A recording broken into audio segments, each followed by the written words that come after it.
edition of Tongues of Fire Show. I'm Gary, your Metal Missionary, and we're here live at Cornerstone 2009, and I'm talking with Pastor Brad. Pastor Brad, give me a brief history of what inspired you to start your ministry. Well, I mean, I grew up on metal in the 80s. I mean, I fell in love with metal when I saw Angus Young come out on stage in 1980 as a kid, and on the Back in Black tour, and I just knew I wanted to do that as a musician. I mean, I just got completely absorbed in that world. That's my whole background, is metal, you know? And in 87, that's when I gave my heart to Christ, and there's a whole long story there that's pretty dramatic. But anyway, been in ministry since about mid-90s when I got out of college, and guitar and music has always been this passion for me. It's always been this passion for me, but I always kind of lived under this weird churchy thing that, like, I'm a pastor and I probably shouldn't give myself to the whole metal thing, you know, like that wasn't I wasn't right in some way, I don't know. So I kind of stuck with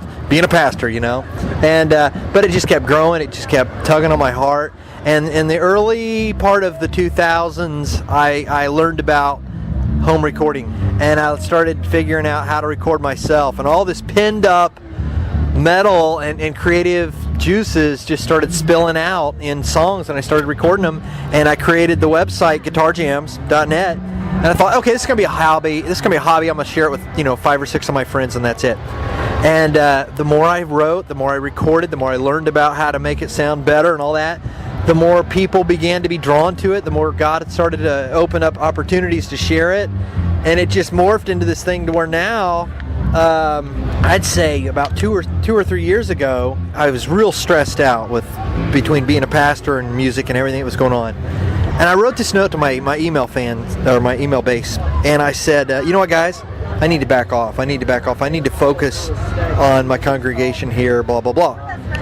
This one guy from Puerto Rico wrote me back, and he said, Pastor Brad, he said, don't forget, you got a whole congregation out here who love you and care about you. And that nailed me. It nailed me. I mean, God really used that to say, yeah, I do. I mean, I had like 150 on the mailing list at the time. It was still pretty small, but that's a church, man.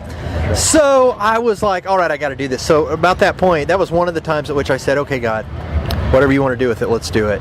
And, it's just incrementally grown ever since that day. So here we are at Cornerstone for the first time. We're fired up to be here. Excellent. What influences make up the lyrical content of your music? Dude, my story. I mean, really, most of what I write, like, for example, I'm a storyteller. Whenever I answer questions, I go around the barn here. But, like, I love a lot of the way Michael Sweet from Stryper writes, because when he writes, a lot of his songs are almost from the point of view of Jesus speaking to you. Like, honestly. The ballad that was real big for him. The world took that like a love song from a guy to a girl.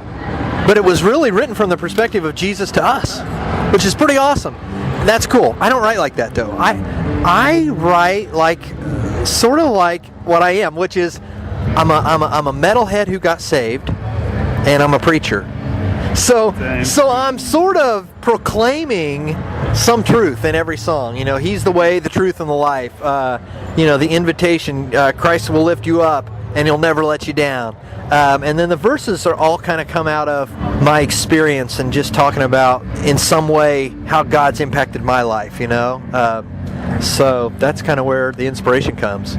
Excellent. And what influences make up the musical content of the sound of the music that you play? Oh, yeah, that's a lot easier.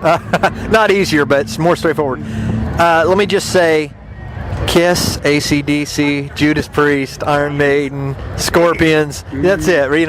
All those great players. Those bands just completely influenced me. It's wild because, those bands are still around, and they're still cranking out good music. But, I would have to say that bands of today have influenced me to a degree. But I'm never going to be one of those, those, I don't know how this will sound on the recording, but I'm never going to be one of those, I'm never going to sing like that, It's always going to be kind of 80s melodic metal stuff. Yeah, absolutely, man. Yeah, that's what it's going to be. So there you go. Excellent. And I imagine the main purpose and the main focus of your ministry is to share Jesus with the rest of the world out there. Absolutely. And again, a real quick story.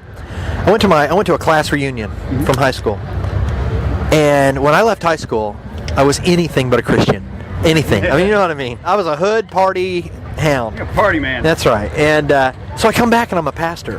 And it was really wild because I was interested to see what the reaction would be to, for my classmates. And my class was about 300. Most of them were there. It was pretty big turnout. And I was amazed at how warmly I was received. Very few people there were Christians. But here's the deal. I learned that night, and what nailed me was nobody here is anti-Jesus. They're all very cool with Jesus. What they're not cool with is religion and churchiness and all those things, and it just all of that, and it just hammered me. It made me think, as a pastor, I'm kind of preaching to the choir.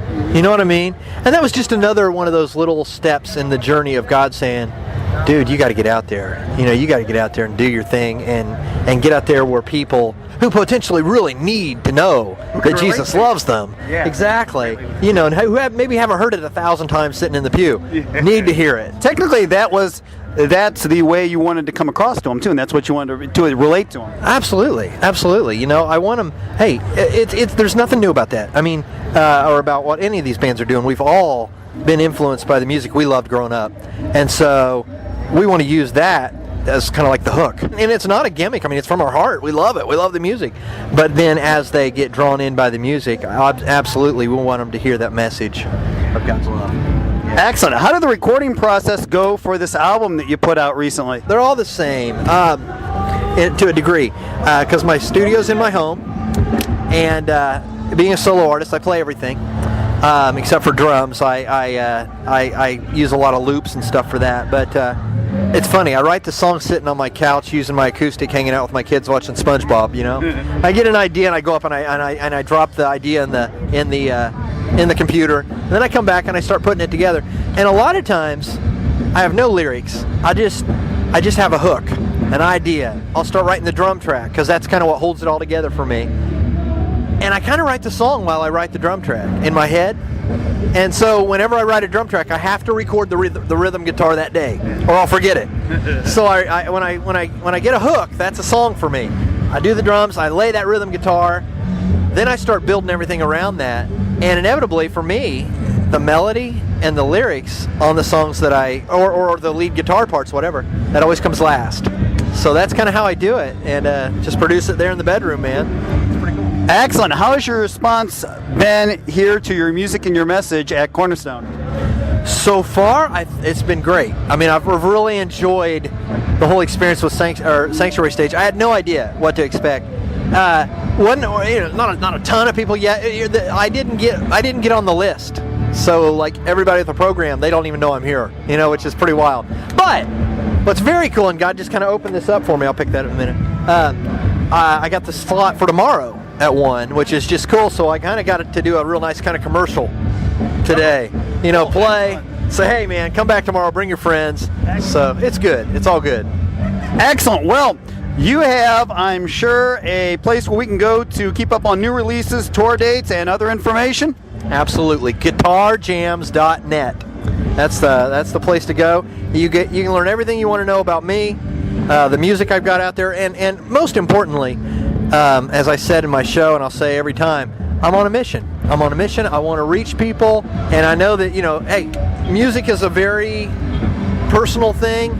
It's a niche thing. Not everybody's going to like everybody, but I'm out there to find every hard rock, melodic metal guy I can for Jesus. So, and most importantly, if you stop by GuitarJams.net, that's all one word, GuitarJams.net, you can learn how you can partner with me, and we can work together to make a difference. Excellent. Well, thank you, Pastor Brad. I appreciate it. You're probably on all the social networking sites too, right? I'm everywhere. Matter of fact, Google's your friend, man. Go to Google and type in 80s Christian metal, Pastor Brad. I'm everywhere. Excellent. Well, Pastor Brad, excellent. I appreciate this interview, and you have the continued support of the Tongues of Fire show. God bless. Thanks a lot. Thank you.